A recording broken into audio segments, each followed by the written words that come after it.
Guys, panoorin nyo to. Tignan nyo kung sumasakto lang talaga. Yung Amon kasi namin dito guys, top Philippines.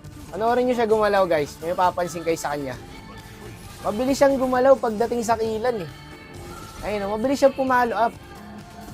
Dito nga kaya ko na i-solo kill pero naka-follow up pa rin siya. Kill na kill siya. Ngayon guys, eto nangyari.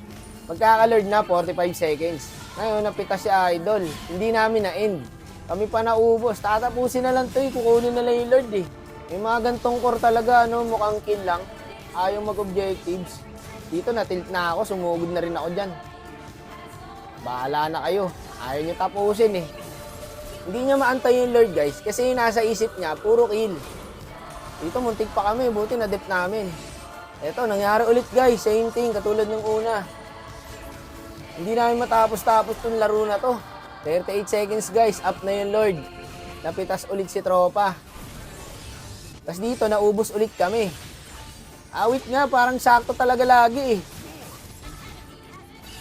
Kukunin lang yung Lord pre, tatapusin na lang to eh. Ngayon, ako ulit mag-isa. Eh, sumugod na ulit ako. Nakakapagod eh. No, hindi makaantay eh. Ayan, napunta na naman sa kalaban yung Lord guys. Kami na naman magdedep. Butik pa siya dito guys, buti may Angela.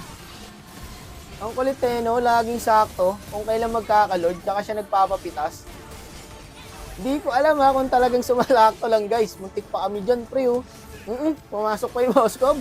Triple kill ang gago. Ngayon, 50 seconds magkakalord. Ganun ulit. Pitas na naman si Idol. Pag ako sinakit dito, papatalo ko to eh. Para malaki bawas sa ano niya, MMR niya, no? Top Philippines Amon pa naman siya guys. Ang kulit eh. Ayun, nasa top siya. Salamat. Ginamit mo lang yung utak mo, boss. Na-realize niya rin siguro, guys. 3 Lord. Kinuha ng kalaban. Lamang kami. Imbis na easy game na sana to, guys. Naging hard game pa.